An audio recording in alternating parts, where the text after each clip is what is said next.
Please join me in welcoming Becky Andrews.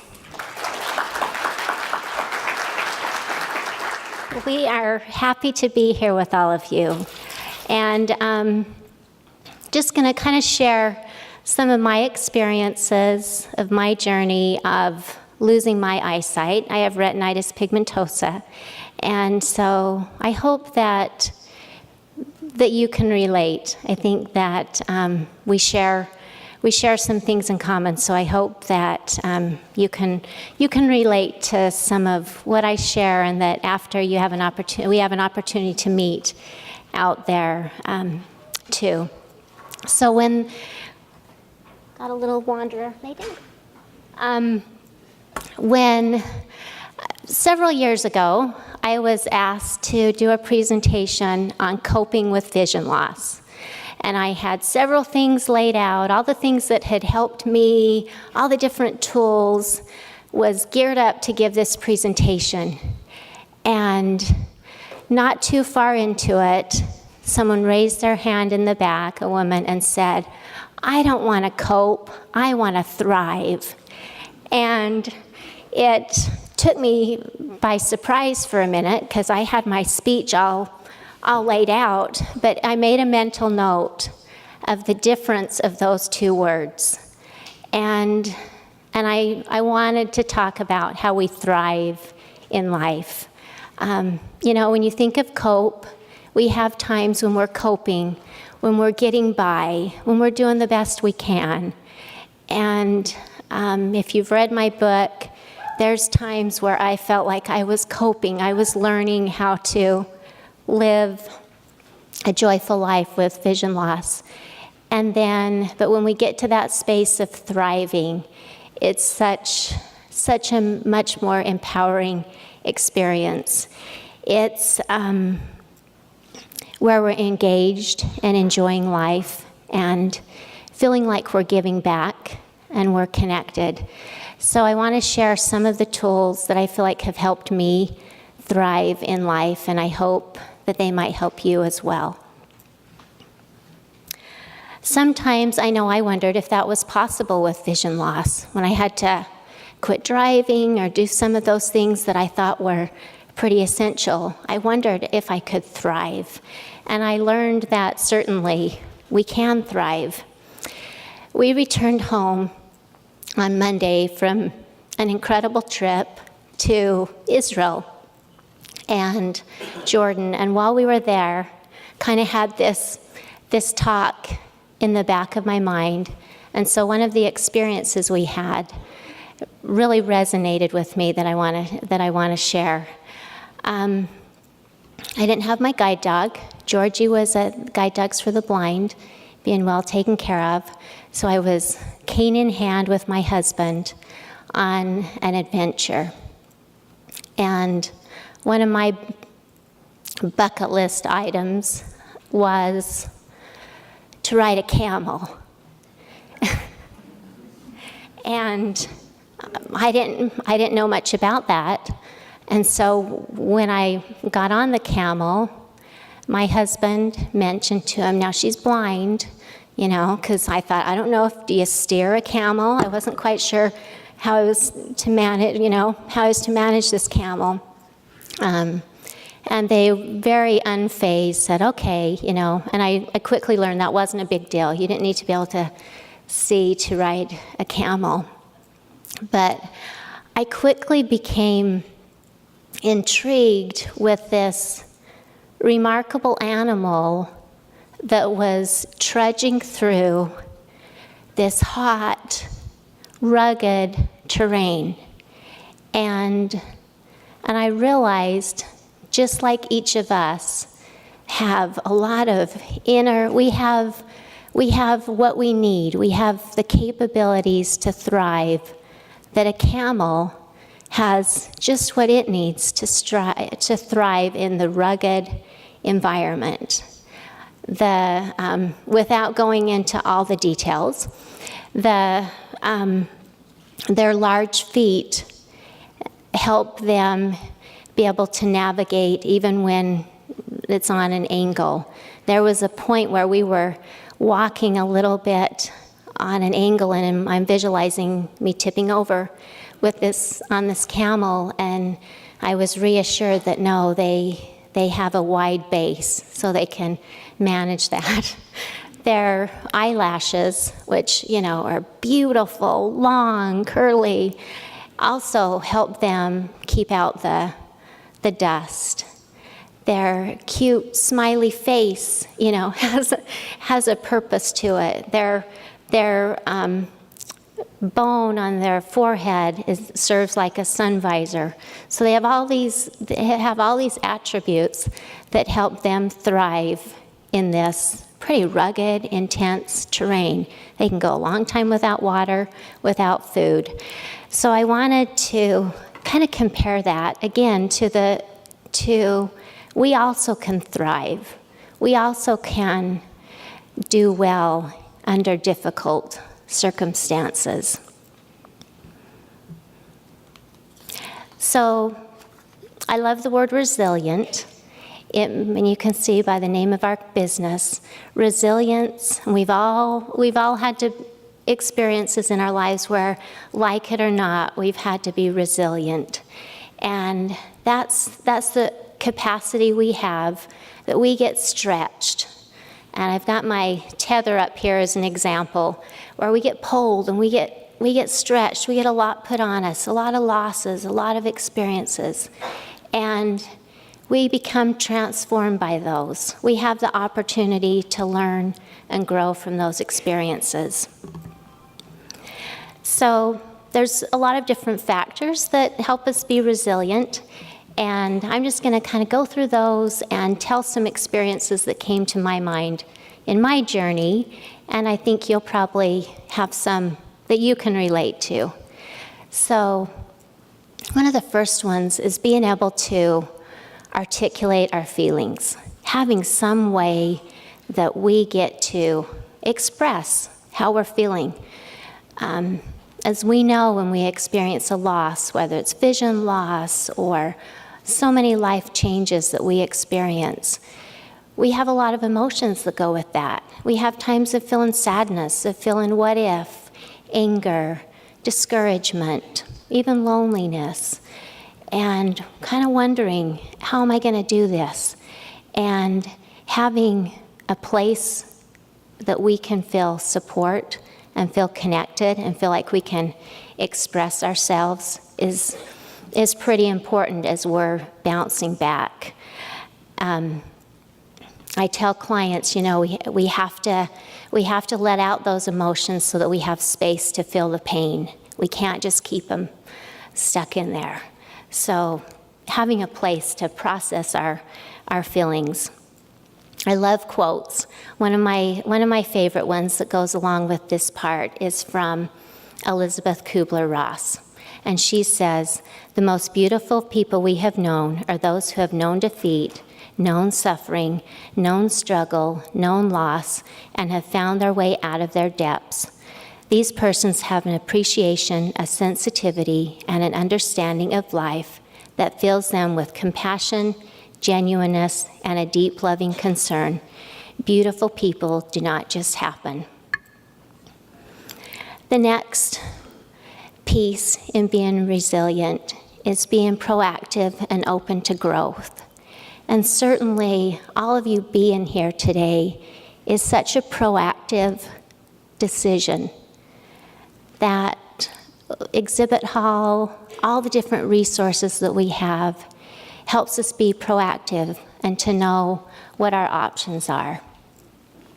I had an experience that's funny now, as most of our experiences are. I'm going to snag. Hopefully I'm not taking somebody else's water.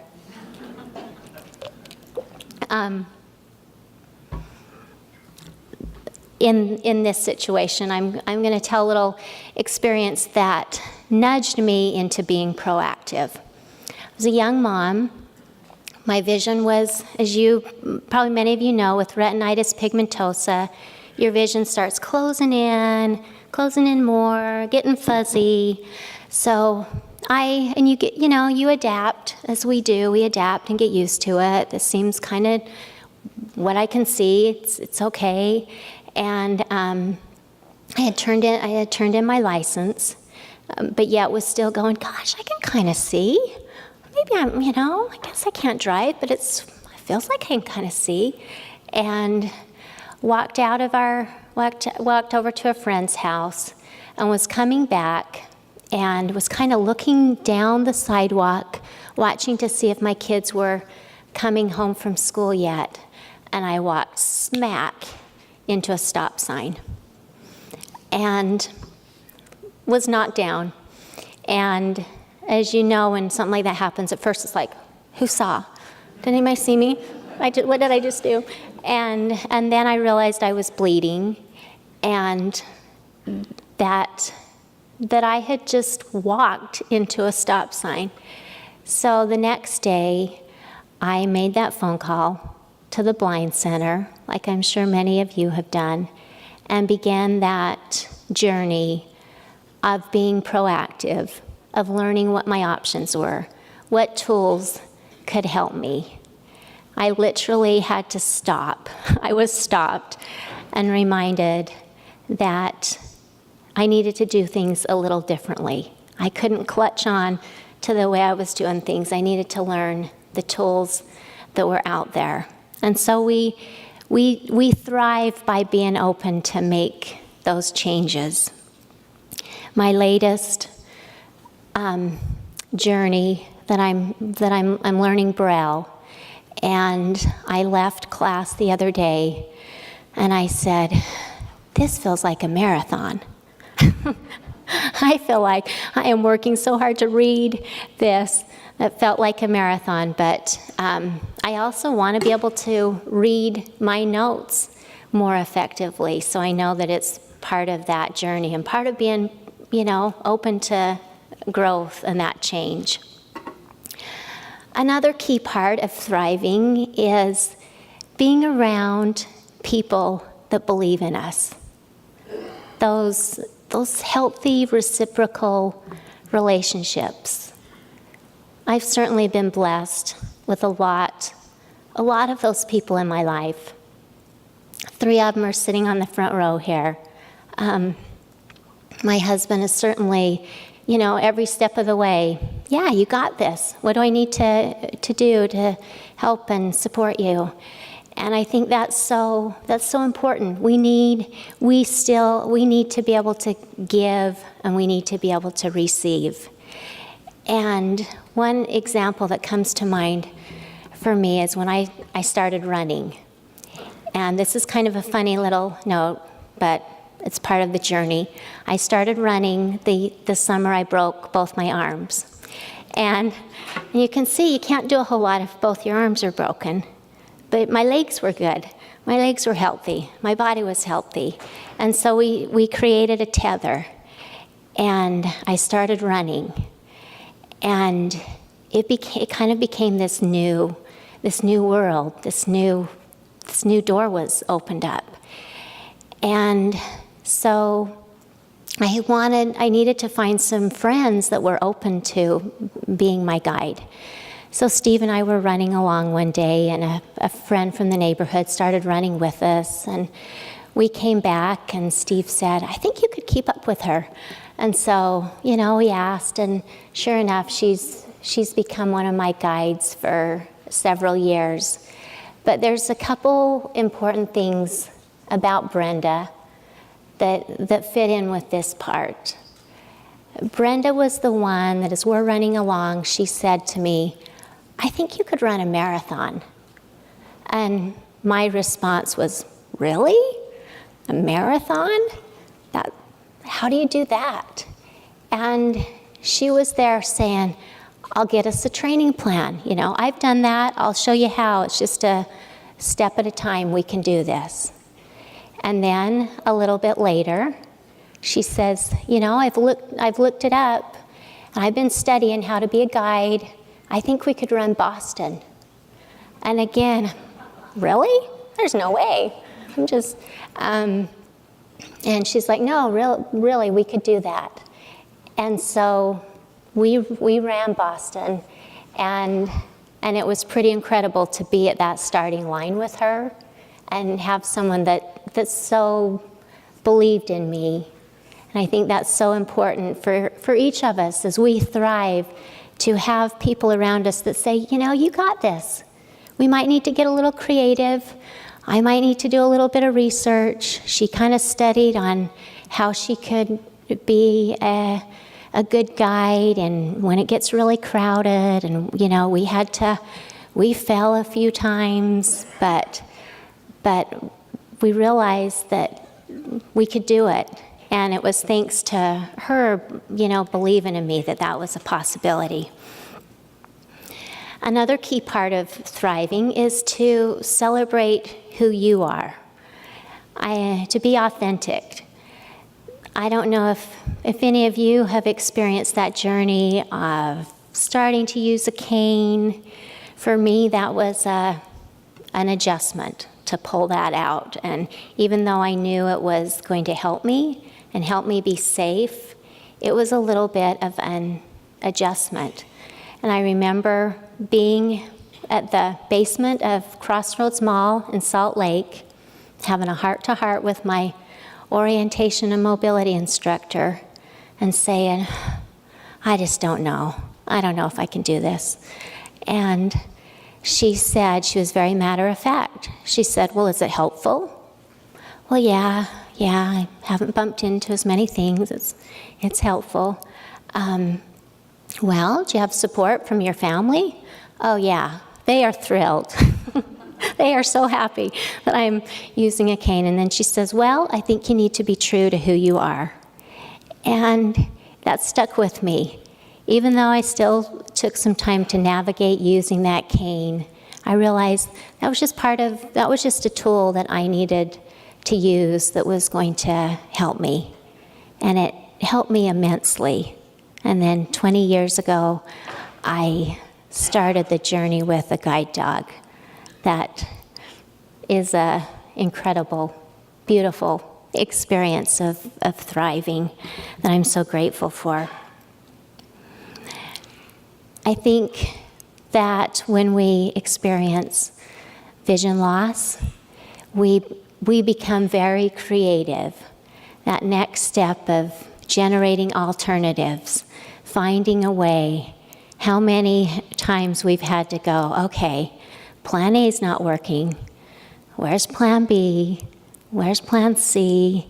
That mindset of being creative, of not giving up when plan A, or sometimes it's ride A, or doesn't work, to keep fighting for what you want, to keep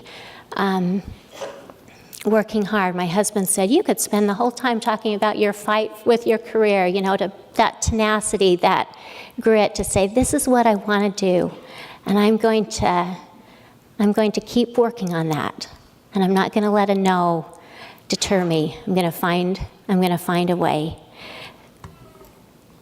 I know that we love to do active things, and that is definitely finding a way, getting creative on, running with a tether. We were in Israel and we realized we didn't have the tether. So we had our name tags from the tour group. So Steve pulled that up and tied it up to his arm, and I hung on to that. I think sometimes we have to get pretty creative on finding a way to do what we want to do. One of the important ones I think that helps us thrive is that sense of humor. Isn't it nice when an experience becomes funny, when we can laugh about it? Our son's, I think it was his third grade teacher that said, fun isn't fun unless it's fun for everyone. And certainly there's a difference when we feel like we're feeling laughed at versus when we feel like that was kind of funny. I can appreciate that and enjoy that.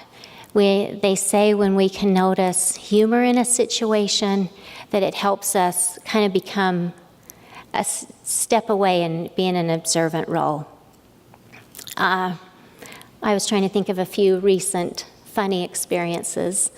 A few weeks ago, we were at the grocery store shopping, and I was very busily putting things in the cart, and talking to this man. And a second or two later, Steve's like, "I'm over here. That's not." You're talking to a different man, and that's not our cart. And I was so glad that I could, kind of be embarrassed, kind of wither away, but be able to kind of find the humor in it and not take it too seriously. And I'm sure if we were in a smaller group, there could be some pretty funny experiences that we could share. And isn't it nice when we can kind of laugh about it and find and just kind of go, yeah, this happens at times.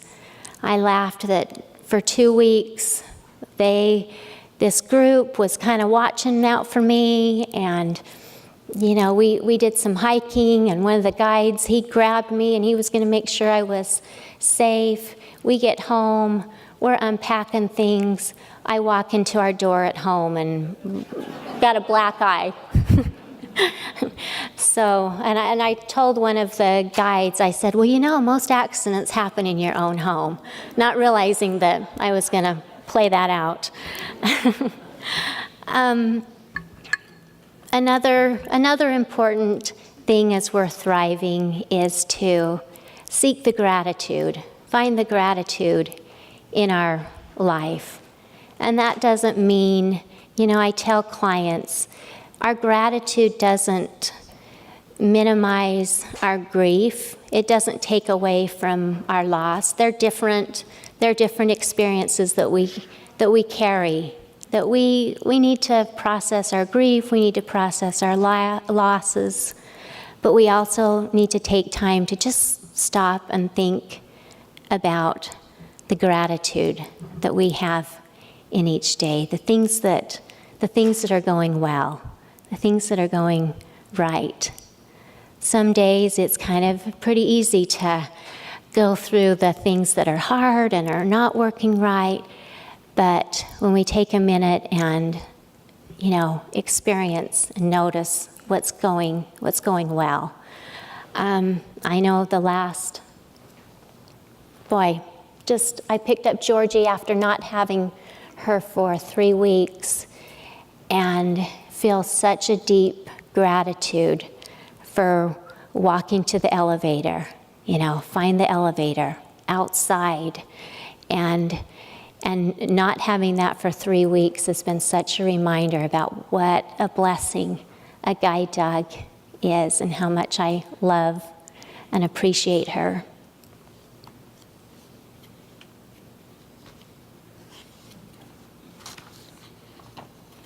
The last kind of part of thriving is finding that meaning and purpose in our lives. What's the way that you just give back, that you feel like you get to make a difference in the world? We all do. We all matter. Even if we can't drive, whatever our vision loss is, there's ways that we can each make a big difference in the world. And when we find that, it lifts us, it boosts us, it keeps us going.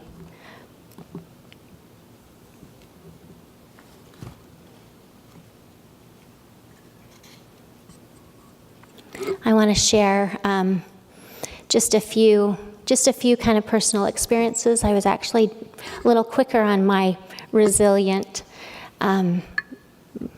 traits today, so I just want to share a couple experiences where I've felt like I have really learned and grown through this process of losing my vision. certainly it is a journey, isn't it? One of the times was I was in a women's clothing store and walked in, and they told me that I needed to leave with my guide dog. And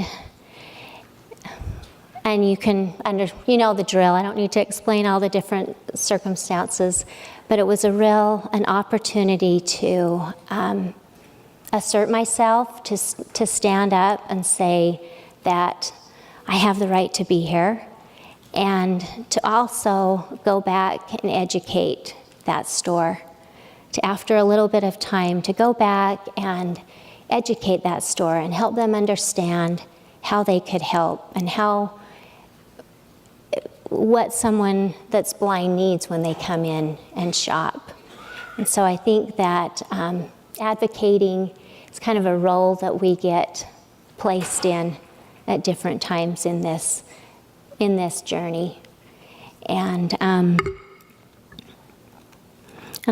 grateful for that experience. I'm grateful for the opportunities that I've had to learn and grow. When I wrote my book, the woman that helped me write it had me go back to the porch where I was a young mom, feeling discouraged, wondering if I could do what I needed to do as a mom and professional. And I went back, and I felt like 20 years later, and I felt such compassion for that young mom that was doing her best to try and navigate. And I also realized what a bright future that she had, and I'm grateful that she looked up, she moved forward, and took that next step of pulling out the cane and telling her kids that they could go on an adventure on the bus. And it takes courage sometimes, doesn't it? Those steps, those challenges that we face take courage. And I think we thrive when we recognize that some days are not easy, but if we have that support around us that will help us, that we truly can look up and move forward and have an incredible life and celebrate the journey. So thank you for letting us be part of your conference today.